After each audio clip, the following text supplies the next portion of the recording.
I read about Australia. They're trying to also make the internet safe for their children, and they want to pass a legislation that any person under the age of 16 should not be able to use the internet, which pretty much turns them to China. Because every single person, even using Google search engine, is going to have to dox themselves. And a lot of people were saying, well, isn't that the end of internet privacy? Like, isn't that problematic? But the government doesn't care. Like, the government is, no. Like, we need to keep our children safe under any circumstance. And they're collaborating. They're very proud of this. Like, they're collaborating with child advocacy groups. And I was wondering, it's like, okay, well, that's nice. Child advocacy groups, very important. But is there a single, just one privacy group that they're also collaborating with? And the answer is, of course, a resounding no. Because they're not interested in privacy. Like, who the fuck cares, We need to keep children safe so that they grow up in a totalitarian hellhole. If a 17-year-old sees a titty online, is the end of the world. But if that 17-year-old grows up in a constantly surveilled state, well, that's probably less harm, right? And so, like, that was the conversation with Australia. In Britain, they already moved on. In Britain, they're not about child safety. They solved that. Like, children are probably nowhere as safe as they are in the United Kingdom. But now they're moving to digital ID. And so a lot of people don't like this, and they made a petition, and they were like, government, please stop. Like, please, can you not? And the petition grew in numbers. Insane numbers, like over 1 million in just a couple of hours. This hasn't happened since the petition to reverse Brexit. And that was like put in the media, and everyone was saying, oh, well, this is why Brexit is not justified, and blah, blah, blah, blah, blah. But no, like, the government, you know how they responded to this? Like, they had the petition, we demand that UK government immediately commits to stop introducing digital ID cards. And the government immediately responded with, we will introduce digital ID cards, and just repeated the buzzwords. And the way I read it is kind of like the government telling people to cry some more. Like, it's happening, cry some more, what are you going to do about it? It's absolutely ridiculous. But the more interesting part is that you see British people doing something that Eastern Europeans would do, which is to try to just work around it. It's like, okay, well, if you're not going to allow us to have an opt-out, then we're going to do everything possible to make it difficult and expensive for the government to implement. I get the idea. The implication may not work, though, right? Because they want to say, all right, well, if I need to have a digital ID, what if I have a dumb phone? Like, a dumb phone cannot hold a QR code. A dumb phone cannot hold this digital ID.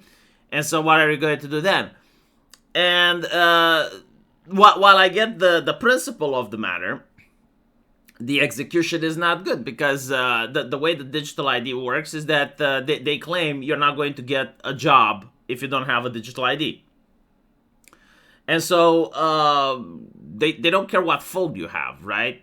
Like, you're just not going to be employed. So if you're comfortable, like, never being employed, then sure. The problem is, like, they will continue inviting immigrants, and I'm pretty sure they will have digital ID. And so if you're part of the native population and you just don't happen to have digital ID, then you're just out of the labor market. And they don't care, like they will treat you as if you don't matter. The way that people would have done it in Romania is that they would have sued the government and just say, well, hold on a little bit. The government hasn't provided me with a smartphone, nor do I know how to use one. Like I can already see the legal arguments, right? They would simply be like, well, I've never used a smartphone. I don't know how to use one. I don't care about it, or my previous one broke. I don't want to buy a new one. And I think, like, in Romania, they may win. Like, if they pushed it like that, the government, if they want digital ID, they would then have to actually give people smartphones for free, which it would be incredibly expensive. Or simply like the government would tell you, oh, you don't have a smartphone, that's no problem. Go onto your desktop, have the QR code, print it, and use that. So that like that there would be workarounds, but like still in Romania, I definitely see people suing the government over this. The problem in the United Kingdom is that the courts, from what I can see, are almost 100% aligned with the government. And so there's no chance of winning. While in Romania and most of Eastern Europe, like there have been many cases where the courts have ruled against the government's interests. And so the dumb phones wouldn't necessarily help. But they would help with other things, right? Like this would definitely be a strong resistance if people were to do it and were to do it en masse. Because it's also important, right? Like if 5% of people do it, it doesn't really matter. But if 25% of people do it, then it starts affecting the rich. And when it starts affecting the rich, then the rich do lobby on behalf of the poor. So what I mean by this is we live in a world where data harvesting is very important. And most mobile phones are definitely used for tracking. And so if people were to actually convert en masse, like 25% would buy the Nokia phones, the dumb phones, it would definitely start hurting Apple's bottom interest. It would definitely start hurting Google. It would start hurting like a lot of these big companies if people simply decide to go off the grid. And then these companies would start pressuring governments, and it would be like, okay, well, let's find the middle ground. Like let's find something, because like it's not in your interest either. Like you want to track people, we want to make business with people, and people are going off the grid. Like what is going on? So yeah, like this would definitely be a way to resist, but only if a lot of people would do it at the same time and they would be serious about it. Which honestly, I don't really see. Like, I don't think, like, people will be like that. In Romania, they already figured this out. Like, the government is already preventing how the people will troll them. And so, they already made it illegal to sell dumb phones.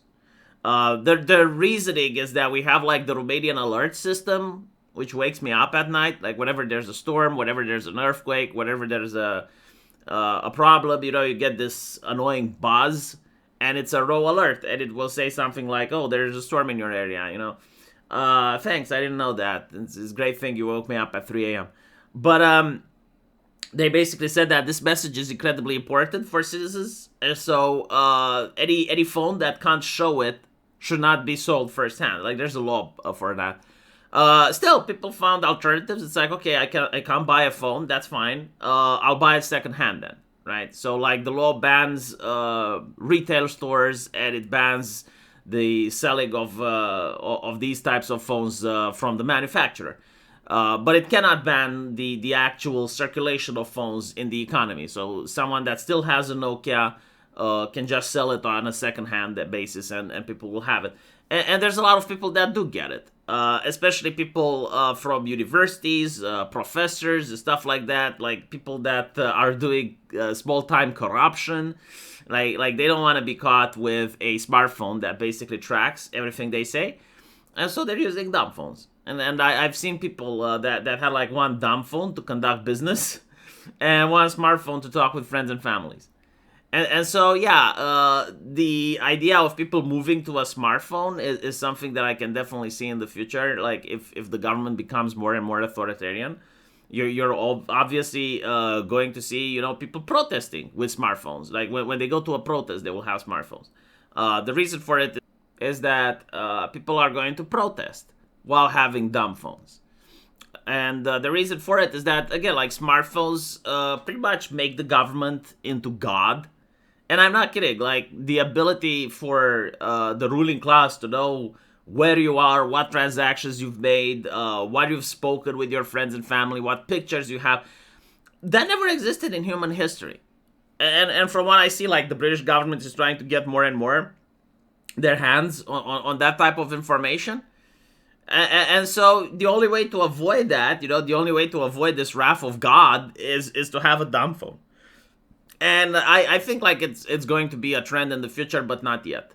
Not yet. Like the idea of people going off the grid is definitely going to be something that 10 years from now people will look into. But until then, as you can see, like you have individuals that say you can't get a digital ID with a brick phone.